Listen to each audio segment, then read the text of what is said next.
Ayun na guys! Muli nagbabalik po ang inyong lingkod. Ayan. Good morning, good evening, at mega love shoutout po sa inyong lahat. Ayun na guys. At ang ating re-reactionan ay si... Yan. Ang inakalang wakwak noon. Ayan guys, wait. Yan, malinaw. O, diba? Ang inakala nating wakwak noon. Eh, ayan na, kumambyo. At todo, puri, pasasalamat kay Kuya Bal. Walang iba kung hindi si Founder Ann. Yan, mega love shoutout sa iyo, Founder Ann. At maganda naman ang aking pag-reaction. Huwag kang mag-alala at hindi kita aawayin. Ayan, no? At shoutout kay Mayora Naik. Kasama ni Mayora Naik na nagpunta sa Lighthouse. Pero guys, bago tayo magpatuloy, wakwak noon. Ay, wakwak hindi. Inakalang wakwak noon, kumambyo na. At ayan, puri-puri na. Si Kuya Bal, nasaksihan niya kung ano ba ang araw-araw na ginagawa, yung misyon ni Kuya Bal na pagtulong sa kapwa, sa ating kapwa na naghihikaos yung pamumuhay. Ito guys, no? At dito maganda. Ito, kung ganito ba naman, edi kaganda, no? Kaganda. Sana yung iba din, ganito. Huwag na huwag ninyo kalilimutan si Kuya Bal. Eh, yung iba kinakalaban pa si Kuya Bal. Pero dati nakaaway. Dati nakaaway ni Kuya Bal ito. At ito nga yung sabi ni Kalinga Prab, ito yung nababagit lang naman, napapag-usapan lang naman. At alam kong hindi naman lingid sa kaalaman ng iba, nakilala ng karamihan, si Founder Ann. Dahil nga yung, eto nga yung, sabi pa nga ni Kalinga Prab na kakasuhan, pero hindi naman kinasuhan. Eh, di napapag-usapan lang. At nakaraan naman na, pero alam kong kilala ng iba. Pero ngayon, nabawi tayo. Shoutout sa iyo, Founder Ann. No, eto na guys, no. At sobra-sobra yung kanyang pasasalamat. At nakita niya, nasaksihan niya kung ano ba yung ginagawa ng isang charity vlogger ni Kuya Bal. Ito guys, dito nyo mapapakinggan, no? Nabiyahe. Maraming salamat po pala sa pagtanggap sa amin ng buong Team Kalingap. Pumunta kasi sila guys doon sa Daet. No? At welcome. Welcome na welcome sila. Lalo na kay Kuya Bal, kay Ate Edna, at sa buong Team Kalingap.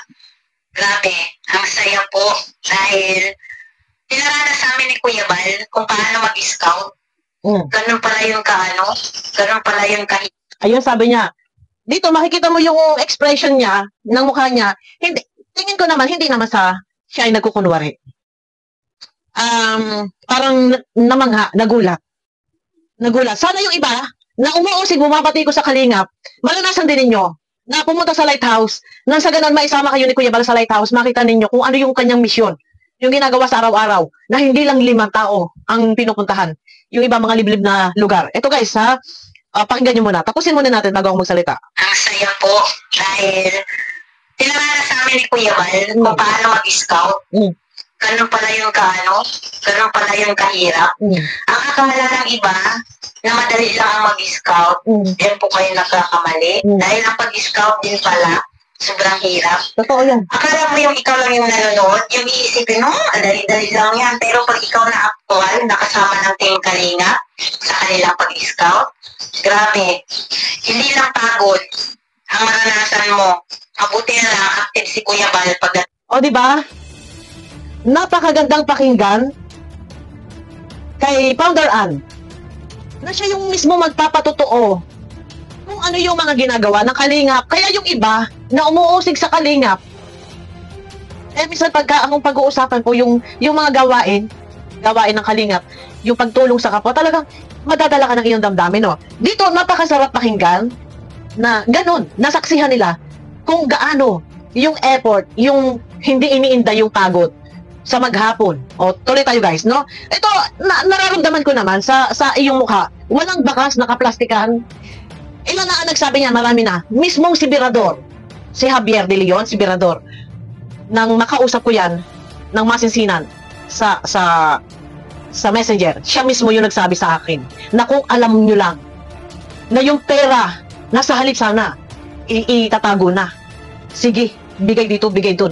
Dahil hindi lang po, yung mga pinupuntahan bahay-bahay ang tinutulungan, meron pang pumupunta doon, na humihingi ng tulong, doon mismo sa Lighthouse.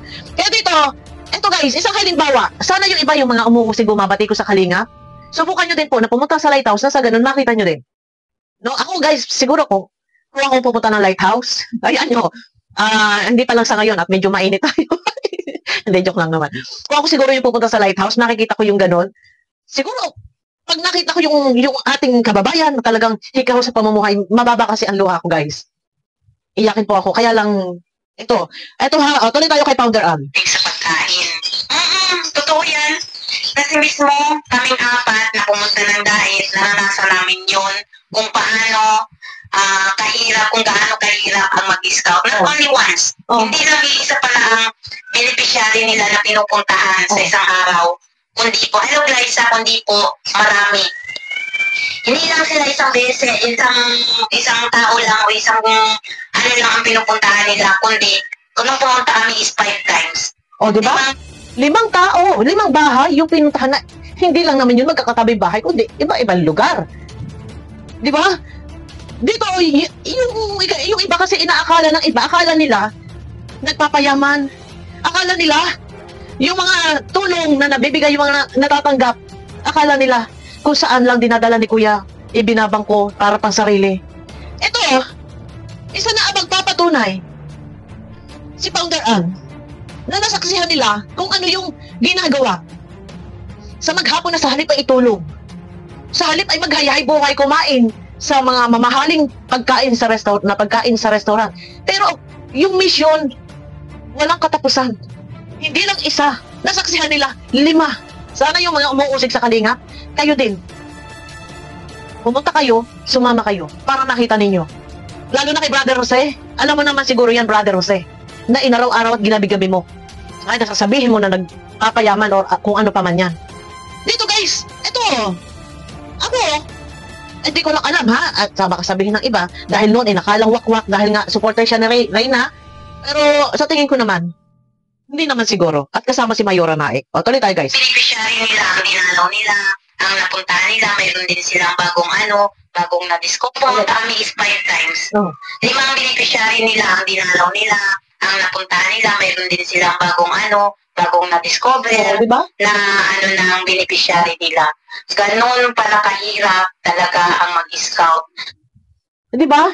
Oh, buti naman po. At before, nakaaway din ni Mayora, ni Founder Ann, si Kuya Bal, nagkaroon ng mga pangbabas and nabanatan din namin, nakaaway din namin si Founder Ann, pero nandang huli, yun, mas maganda rin naman talaga na yung mga umuusig, kumukutya, bumabatikos sa Kalingap, ay kayo mismo, masaksihan ninyo kung ano ba talaga ang misyon, ano yung layunin. Hindi yung iba na puro lang paninira na akala nila ay nagpapayaman. Kung yan man sila Kuya Bal makabili man ng mga farm, ng kung ano-ano man, mga bahay sa subdivision, deserve nila. Marapat lang na kung nakakatulong nga sa ibang tao, sa ating kapwa na mahihirap, mag-save din para sa sarili. Di ba? Kasi yung pagod mo, yung pagod mo sa maghapon, napuntahan mo yung mga mahihirap, hagilapin mo yung mga mahihirap, na sa halip ay ipahinga mo na. Kasi sa araw-araw na lang.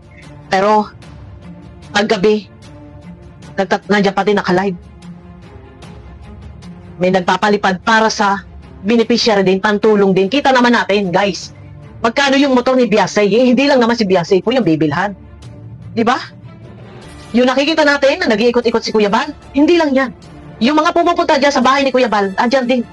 Yun din binibigyan din, nanghihingi ng tulong. Tuloy tayo, guys. Hirap talaga ang mag-scout. Akala ko noon, or either nanonood lang tayo, ang dali-dali mag-scout. Hindi pala yun. At maraming salamat din pala sa pagtanggap sa amin ng Team Kalingap, lalong-lalo na sa pagpatuloy sa amin sa Lighthouse. Hindi man totaling kompleto, pero napaka-sobrang saya. Ayun. Warm welcome. Warm welcome kayo. Ganyan naman yung kabusilak, yung puso ng Kalingap, na hindi ko lang alam kung bakit may ibang mga umuusig, kumukutya, binabatikos. Di ba? Napakagandang pakinggan. Founder Ann, love na kita. Di ba?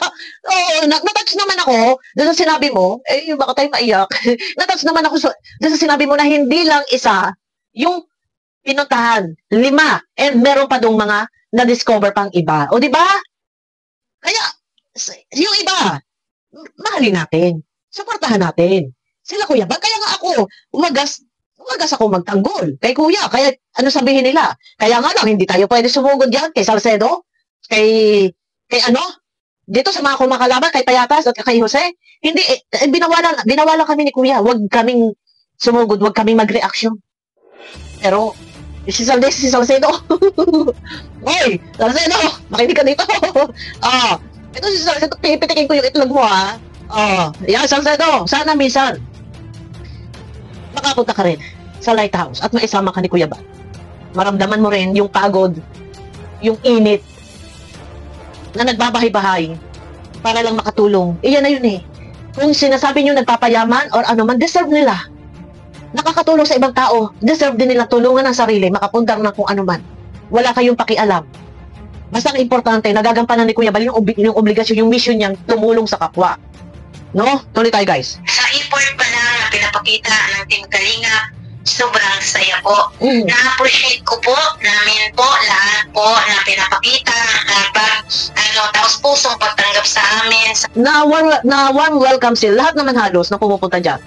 Na dalawang kamay yung nakasahod para tanggapin. Binibigyan kayo ng oras para maipalasap din sa inyo. Na, yung inaakala ng iba, sabi ng iba, ganun. No? Ito guys, tol tayo. Aming pagpunta. Ako lang problema ko yun. Hello, iba.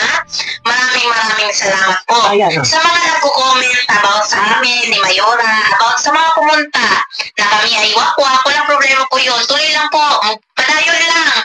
Ito guys, dati pa, before pa, napaparata na talaga, o nasasabihan na sila yung mga wakwak, kasi nga, supporter sila ni Reyna. So, ito, kay Founder Ann, hindi natin maiaalis. Kasi before, marami na yung mga ganyan, na nagpapanggap nga na sponsor, sobrang magmalasakit, and then bandang huli, yung pala winawakwak na. Ito si Salcedo. Yan. Kaya, hindi mo rin maiwasan na minsan talagang pag-isipan kayo ng hindi maganda. Kasi nga, dumating kasi doon sa puntong parang nababypass yung kalingap ng mga nakaraang mga pangyayari, yung mga ibang mga sponsor, and yung iba, isang halimbawa kay Lolo Nestor, no? Rumirekta ang mga sponsor doon kay Lolo Nestor. So, ang nangyayari dito ay parang nasa set aside si Kalinga Prab, nababypass si Kalinga Prab, nasa halip sana lahat ng sponsor dumadaan kay Kalinga Prab. So, ang nangyayari parang ginagapang, winawakwak. Ang gusto, sila na, kukunin na, ganyan. Kaya hindi mo rin maiwasan. So, ayan, before, talaga namang bakbakan noon, away-away, pero napakasarap pakinggan na ikaw mismo nakasaksi at nasabi mo kung ano yung ginagawa ni Kuya Bal na ganun pala, kahirap, ganun pala. Diba? Na sa halip yung maghapon ay pahinga, pero walang pahinga. At hindi lang isang pinupuntahan. No? Sa kayo nagkita na ganyan. Yung ibang mga vlogger, sa kayo magkikita. Hindi lang isa. Kung sino pa madaanan. Tutulungan. No? May 5 kagaya na punta nila, hindi lang 5. Meron pang nabago na discover. Di ba? Masarap pakinggan yung may mga ganito. Ngayon, love na kita, Founder Ann. Ayan. Magkaaway kami ni Founder Ann. Pero okay naman. Wala namang problema. Ikaw nga ay, yan, yung mga ganyang ribatal sa social media. Pero personal, wala na yan. Wala personalan. Sa nga lang ng kalingap. Dahil tayo reactor, siyempre, nakamonitor, nakabantay sa mga wakwak. Pero yun nga, nakalang wakwak, pero okay naman na. At masarap naman pakinggan na ikaw mismo ang nagsabi at nagpatotoo kung ano talaga yung ginagawa nila Kuya Bal, no? Ayan, guys, no? Suportahan nyo si Founder Ann. Yung sabi nila, baka daw ito ay pinadadama lang ang kalingap, baka daw ay may plano, dahil sponsor nga ni Reyna. Siguro naman, hindi naman siguro basta-basta nito maduduko si Reyna. At wala naman siguro. Yun naman nasa pag-uusap din. Kung papayagan si Reyna na ipagamot, wala naman pumipigil at maganda iba ipagamot. Pero yun nga, sabi nga naman ni Roda, hindi naman papayag si Roda na aalis si Reyna na hindi siya kasama. Dahil si Roda, siya yung in charge dyan, siya yung nakakalam ng mga gamot na ipinaiinom. Kung yan ay dadalhin si Reyna sa St. Luke, kailangan kasama si Roda para si Roda yung matanong anong gamot yung pinainom, ilang beses mo pinaiinom, at kailan yung last na check-up, nasaan yung mga ganito, yung mga ganon. Si Roda nakakaalam. Kaya wag po kayo mag-alala. Hindi naman siguro yan, basta-basta lang madudukot ni Founder Ann, si Reyna. Ayun na guys, abangan nyo ako sa aking next video. Yan. Thank you kay kay Founder Ann. At napakaganda naman din yung iyong mga pahayag patungkol sa nasaksihan mo sa ginagawa ni Kuya Bal na pagtulong sa ating kapwa na nag-iikahos ang mga pamumuhay. Ayan na guys! Abangan nyo po ako sa aking next video. Bye-bye po.